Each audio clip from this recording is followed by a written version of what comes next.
যেদিন উদ্যম শৃঙ্খলাহীন উচ্ছ্বাস, সেদিন শান্তিনিকেতনে একটি সুশৃঙ্খল অনুষ্ঠান।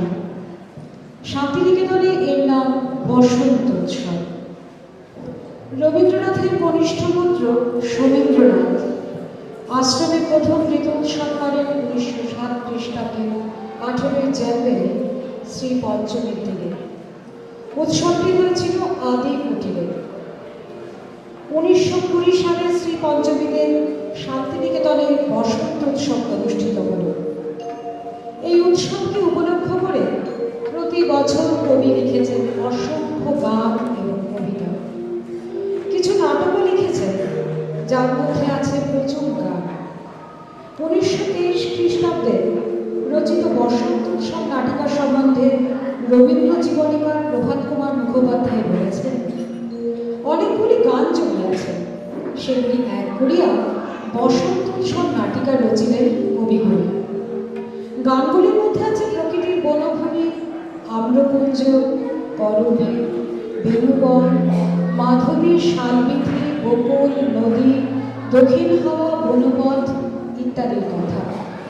ইহারাই পাত্রপাত্রী, বসন্তের নানা অঙ্গরূপের বাণীবান। ঠিক এইভাবে 1935 সালে 20 মার্চ 14টি গান রচনা করেন কবিগুরু। সেবার বসন্ত উৎসবের 14টি গানের মধ্যে একটি গান আমাদের প্রথম পরিবেশনে থাকবে। তার আগে শুধু সামান্য কথা বলে নিই।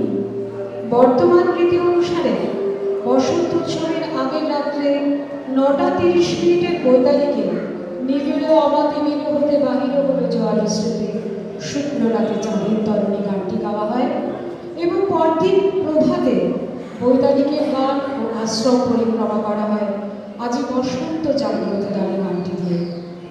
তারপরে চিরাচরিত অনুষ্ঠান শুরু হয়, ওরে গৃহবাসী ফুলদার ফুল লাগলো যে দোল, স্থলে জলে বনদলে লাগলো যে দোল।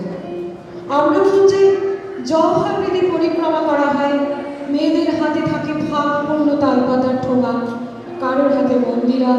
গানের তালে তালে নাচের মাঝে বেজে ওঠে সুসজ্জিত ছেলে মেয়েদের হাতে ছোট ছোট চিত্রিত লাঠি।